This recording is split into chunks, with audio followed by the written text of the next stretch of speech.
Thank you very much, Chair. Can I turn back to the production tax credit, please? There are a few details that I'd like to confirm. What is the commencement date of this program? Just waiting for colleagues to join us.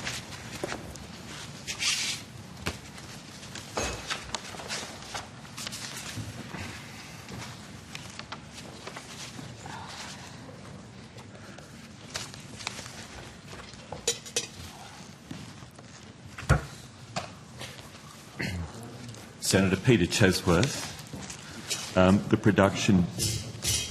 critical minerals production tax incentive is expected to commence on the 1st of July 2027.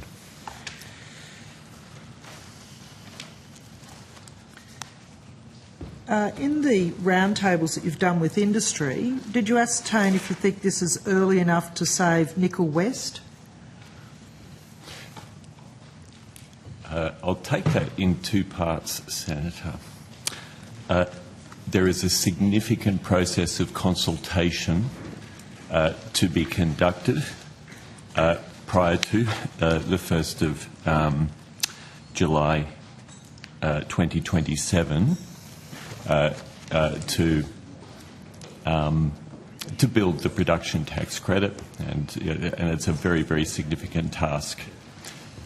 In relation to Nickel West, I'm not aware of any particular discussions about Nickel West. However, I met with Nickel West last Friday. And did they indicate to you that a start date of the 1st of July 2027 would be enough to assist that project? Minister, Senator, I'm very reluctant to go into the details of that discussion. They were in confidence, and the reason being a concern about impacts on markets. I understand that. I do, though, given that the Minister held a roundtable with nickel processors in January, and the urgency that was expressed there around, you know, the number of nickel workers, thousands in Western Australia.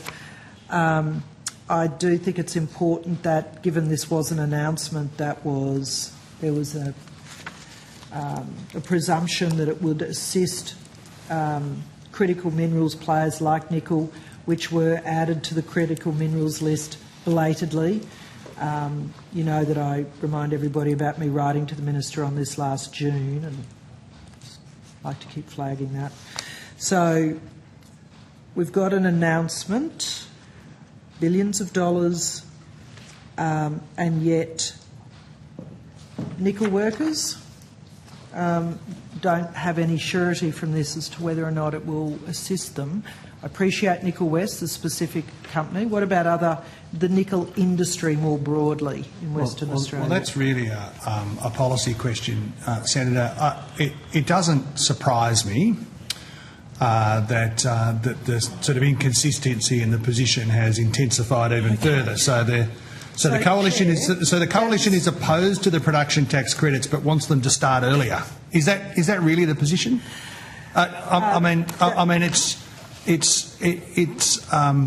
It is a policy framework that is designed to support. Minister, but sorry, I didn't realise you had chewy in my mouth and it's making things very difficult for me. But I think Senator Mcdonald might want to redirect, which I think is appropriate. Senator Mcdonald. Thank you for your assistance, Chair. So I am interested because I've also met with the nickel players in Western Australia. They, you know, are understandably very concerned about their market. We talked earlier about supply chains being disrupted. I think this is a perfect example of an industry that has undergone a disrupted supply chain and disrupted market. There are thousands of people working in that industry, and so what I'm just trying to understand is how the nickel industry will engage with the production tax credits measure as it's announced currently. I can only rely, Senator, on what they say. Paul Kopechka from Alliance Nickel said, "It's an absolute shot in the arm because this will boost investment. There is no doubt." So, Minister, is no you are doubt. ascertained then that this will save the thousands of nickel workers' jobs in Western Australia, in the Minister's home patch, that this will be a shot in the arm for investment, and that we should see nickel players continuing to operate, and that I'm seeking to provide them some insurance. And I understand that your job here is to provide a political line, but I'm seeking to ascertain support for nickel workers who right now are feeling very nervous about what their future looks like. The production tax credits will be subject to future design work in the lead up to 2027 between this department and Treasury and across government. They are designed to, as Mr. Kopechka says, stimulate future investment in capability in the minerals areas that they are allocated to for production facilities. That's the focus of the strategy, and it's not a surprise to see it being welcomed by industry, particularly in Western Australia.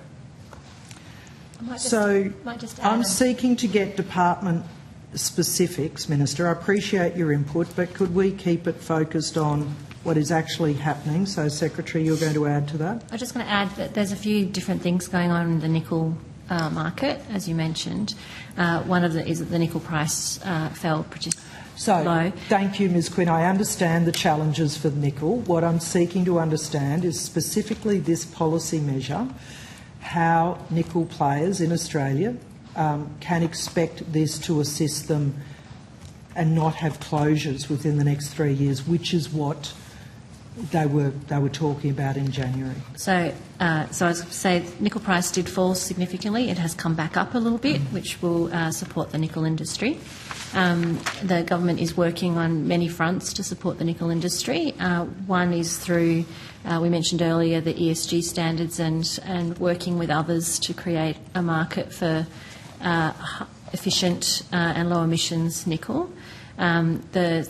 Another substantial element is the critical minerals production tax incentive, which from the 1st of July 2027 will provide a refundable tax offset of 10% of eligible Australian production costs for all 31 critical minerals currently on the critical minerals list.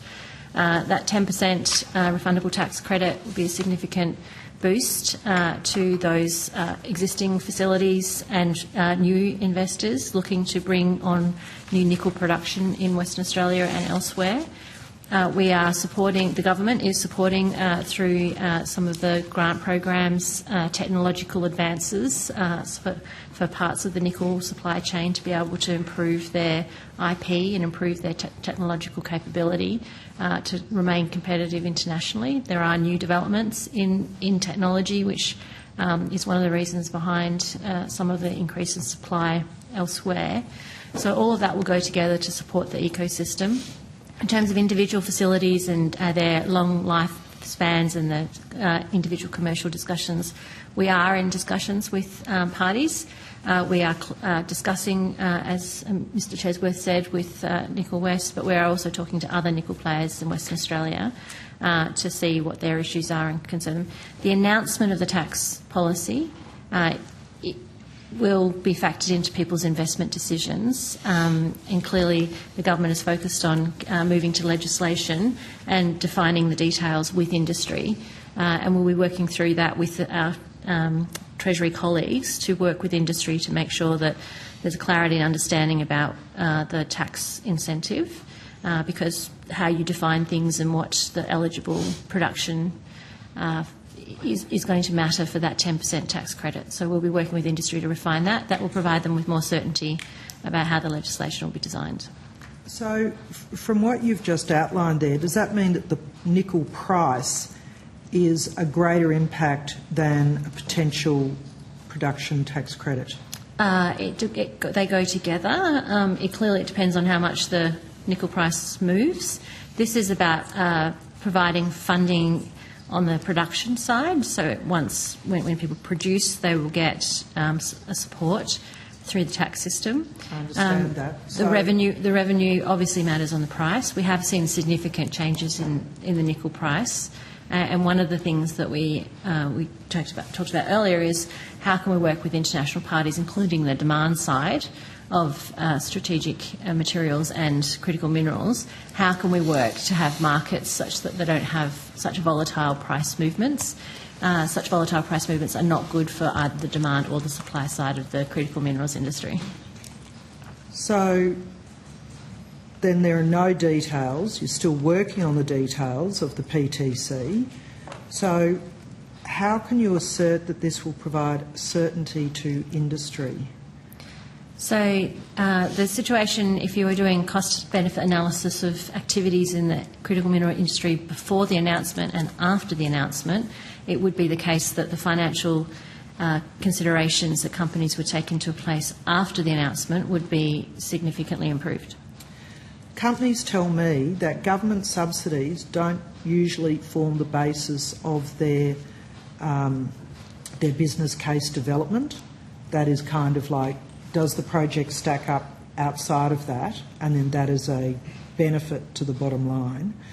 So I wonder if the lack of detail then on exactly what it's going to look like would actually have a negative impact on investment decisions. I find that difficult to imagine. We have seen production tax incentives. I'm surprised they're not telling you. If they're telling me, then I'm surprised you're not hearing that in your feedback. So it depends very much on the design of government assistance. I can understand whether, in some cases, if you weren't sure about whether you would be eligible, etc., that there might be some uncertainty around factoring in and relying on assistance that could be changed quickly and easily, etc.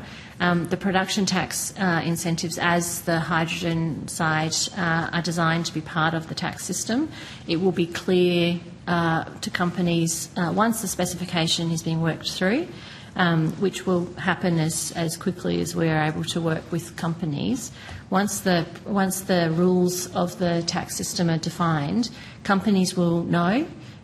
There won't be any doubt. The legislation will be passed. They'll know that they're eligible for receiving it. They'll be able to bank that into their financial models, and as a result, it will have an impact. It's not like something that relies on ongoing government decision every 2 years, such as other policy frameworks. So quite a lot of design went into thinking about the production tax incentives to provide that certainty to business. This type of arrangement has been put in place in other tax systems, and we have seen industry respond to those tax incentives in other countries. I'm assuming, though, there was a lot more detail now provided to provide that certainty. So when you said that the amount of investment confidence has changed from before and after the announcement, and yet we've just discussed that there isn't a lot of detail. Companies don't know if they are in or out. So I'm just trying to understand how you'd assert that this is improved investment confidence when there is not enough detail for companies to yet make a decision as to whether or not they would be eligible. I think it's useful to reflect on the one of the overseas examples and then the response of the investment community to the US Inflation Reduction announcement, which has some similar characteristics to the production tax credit model that's been that is such a strong feature of the Future Made in Australia approach. In the US example, the announcement that they made had what I would describe as a head-turning effect in investment houses and boards all around the world. Investment decisions were made on the basis of that. Now they have in some detail been working through over the ensuing 18 months or so some of the detail that you're referring to, that the Australian government will be working through with industry as the Act is finalised and makes its passage through the Parliament, and the details of production tax credits are worked out. But I can tell you from my own experience and what has been advice provided to us, that the Australian Future Made in the Future Made in Australia announcement and the production tax credit headline announcements have had a similar head-turning effect, and that is manufacturers and miners now very much focused on billions of dollars worth of investment opportunities in Australia for production that otherwise did not exist. That is the feedback that the government is getting. That is what the policy is calculated to develop. The Secretary just said that there is no detail yet and that you're working on the design. There is high-level specification. We know that it's covering... I'm sorry, may I finish my question? So I'm wondering how this gives certainty, specifically for miners who don't process. You've just asserted, Minister, that this has electrified, turned the heads of industry. So will it affect miners? How will it affect miners? Well, miners that get into production, into processing in Australia, will benefit materially. How many miners associated in processing? Let me finish the question. Well, the problem, Senator, is that not enough of them are engaged in processing. And if the future that you envisage for Australia, or for Western Australia in particular, where some of this activity and debate is currently focused, is just as a quarry, then that is not sufficient for Australia to be able to navigate what are going to be a challenging set of decades in front of us. The production tax credit is focused, like it says on the box, on production capability in Australia. We want more of our miners to be engaged in processing, and we want more of them to be engaged with processors in partnerships that will expand demand for their product.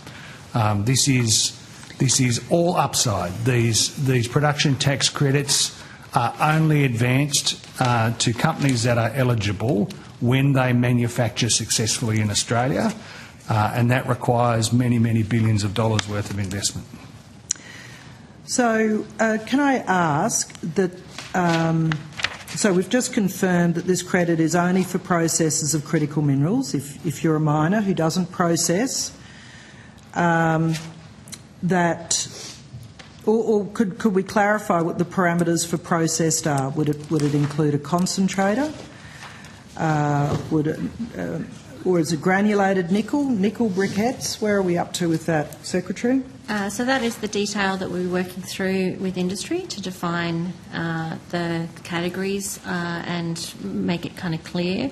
We will be drawing on the definitions used in other parts of our policy framework, and we will have an eye to what's happening overseas as well, given that one of the purposes of this is to support competitiveness in international supply chains. So we will be working through those technical details to define the legislation, so it's very clear in advance that what people are eligible for, and they will know what they are eligible for, and they will be able to apply and get their refundable tax credit of 10% of eligible Australian processing costs from the 1st of July for the 31 critical minerals currently on the critical minerals list. Will it apply to new projects that start after the commencement date, or will it be retrospective? So it will be for production post-July 2027. Sorry if I wasn't clear. Will it be for processing facilities that are already in operation but are in operation after the 1st of July 2027? Is that what you're confirming? That is one of the, and I'll provide some additional information if I can later on this morning, but there is a process of working through with the mining sector and with our production capability and with investors about the detail of these, and I don't want to constrain that discussion by setting artificial parameters around that in estimates today. There is the focus of the strategy is on developing new processing capability in Australia. And of course, there will be some work that is engaged in by this department, but also across government, Treasury in particular, that will set about on the definitional questions around that, and that will rely upon the exigencies of different industries or different critical minerals themselves. And their interaction with other parts of the Future Made in Australia agenda. So I don't want to, happy to take that question on notice and see if we can provide additional detail at this stage, but we're serious about the consultation process being meaningful for industry, and we've got our ears open in terms of the needs of the different parts of the sector, and we're not taking a blanket approach across the sectors, if I can put it that way. Imagine I'm a junior player seeking to use a larger company's processing facility. Does the junior receive the credit for actually producing the minerals to get processed, or does the processor itself receive the credit for having done the processing? So these are details that we will work through with industry. And can I just say, I'm reluctant to provide huge amounts of detail, but I think I can say it is for processors. It is for processing capability. It is for manufacturing jobs. Of course, that will stimulate additional investment in mining and in all of the mining engineering, all of the supply chain that goes into that process. It is designed to drag through investment at the production.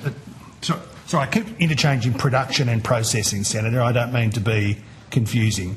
It is designed. Thank you for your It is assistance. designed to be there at the processing end of the production chain. So in the case of nickel, where BHP does most of the processing, that would mean the BHP would get the credits. Well, there's a question there about to what extent it engages new production.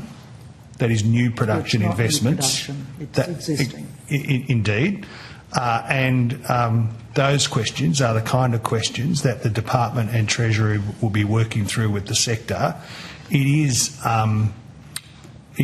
designed to create new investment in new processing and manufacturing capability in Australia, in critical minerals, which is relevant to this bit, but of course in all the other parts of the manufacturing agenda more broadly.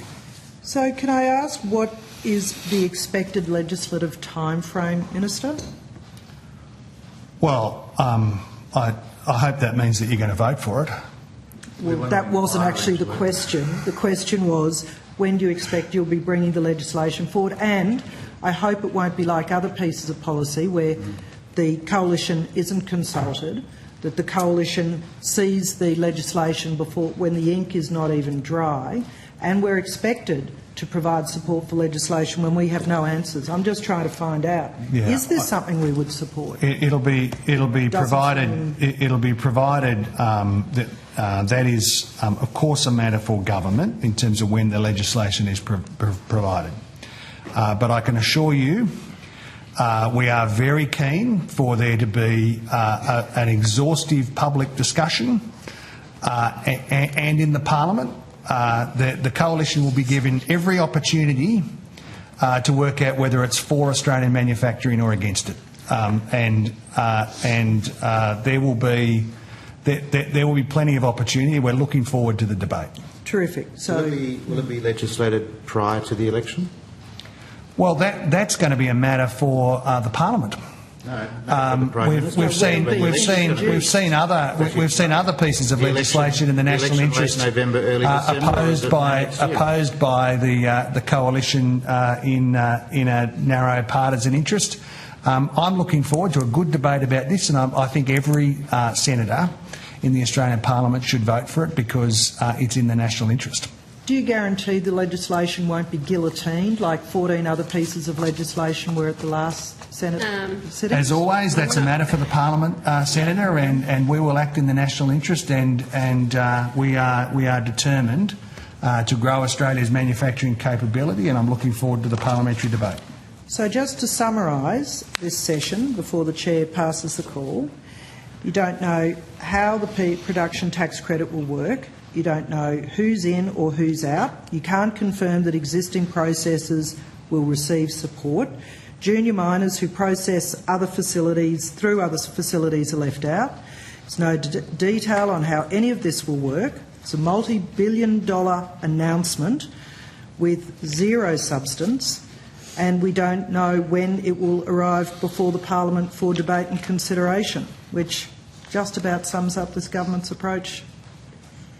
None of those assertions are correct, and it's characteristic of the Coalition's unremittingly negative and no-plan approach on these questions. That is what we've come to expect: a fact-free set of criticisms. No, well, Minister, I'm excited for you to confirm these points. Senator Mcdonald, Minister, you just put a series of propositions to the Minister. Which I've just worked through. Which he will... Every question. He will now have the opportunity to respond to, as you knew when you put those propositions to him, Minister. We've just worked through them. Each of those specific items. Minister. Well, none of those assertions are correct in form or substance. And it is characteristic of the Coalition's approach to national development issues that it is all about the slogans and not about the substance. We are going to be focused on the national interest here, and we are going to keep working through these issues. We're going to work through them carefully with industry, through the department and directly. If you've got views about the shape of some of these incentives and where they might be best directed, we'd be delighted to hear from you on them. If there's a constructive approach from any member of the Coalition or any crossbench senator on these issues, we'd be delighted to hear from you. We are going to keep moving through these issues in a sequential and careful way. The biggest sovereign risk to these propositions is the Coalition voting against it in the Parliament. Guillotine it. So, Chair, I will have to come back and ask those questions again, because what's just happened is we don't have an answer. We will have to provide more detail. We are negotiating with industry, and yet when I put that just clarified that that's where we're up to. I'll just clarify where we're at in the program, which is that we're in Outcome 1, Program 1.3, supporting a strong resources sector. Topics and entities, minerals and resources, oil and gas. We have 30 minutes left in this part of the program before we bring NOPSEMA forward, so if you're indicating that you have more questions, you should ask them now. I have more than half an hour's worth of questions. You should ask your questions now. There's only one hard marker, and that's 10 o'clock. 10 o'clock tonight, yeah. yes. So, should I'll just